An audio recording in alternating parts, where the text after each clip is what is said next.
I am Ainsley Mackinnon and I am the Support for Learning teacher at Our Lady of Peace, and I also am the literacy champion.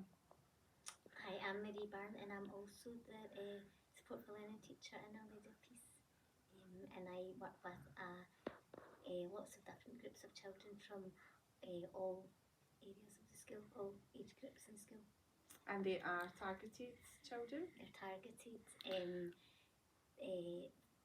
the teachers' planning meetings and target setting meetings with management team. The children are targeted to take more support.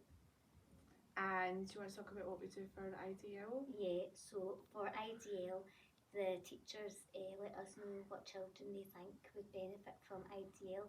IDL is an online resource that children can use to support their spelling. It's particularly targeted at children who have dyslexia.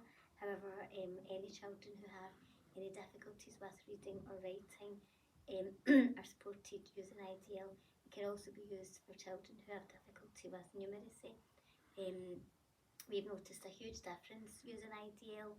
We've been using it for about just about 2 years now, and the progress children has made has been really, really good, because every 5 to 6 months we do another assessment to see what progress the children have made, and it is really, really raising attainment. And it's good because in some classes the children use IDL as part of their morning starter, so they know that they come in, they get an iPad or a Chromebook, they've got their login details and they can just go on to use IDL.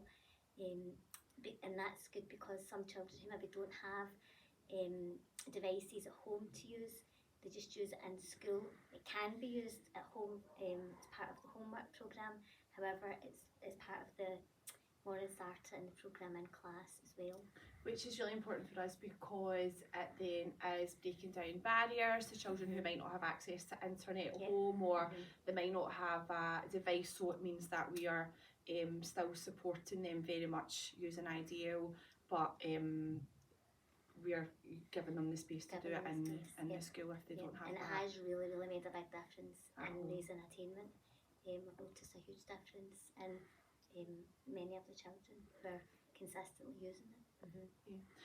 Some of the other things that I have found really useful this year is we have started using Microsoft Forms for in a lot of different areas actually, but where I find it really useful is that we have been surveying the children, so asking them questions about their thoughts on reading, what authors they like, what books they like, and what has been really helpful is to do that online, and then I can see quite clearly using the pie charts and the graphs areas that we need to target. So there's been children all over the school being surveyed, and then it's really easy to pinpoint areas that we have to develop. So for example, something that came up from using this tool was that lots of children say that they love reading but they could only name 2 or 3 authors. So then we knew that from looking at the pie chart and looking at the graphs that it was Roald Dahl and the same authors that were coming up. So then what I did was met with some children around the school who were really keen authors,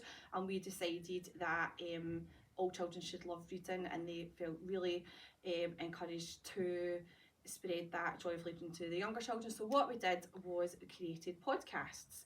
So using the information from the Microsoft survey, we then started making podcasts about other authors and trying to encourage children to go and take authors that they might not know about from the library.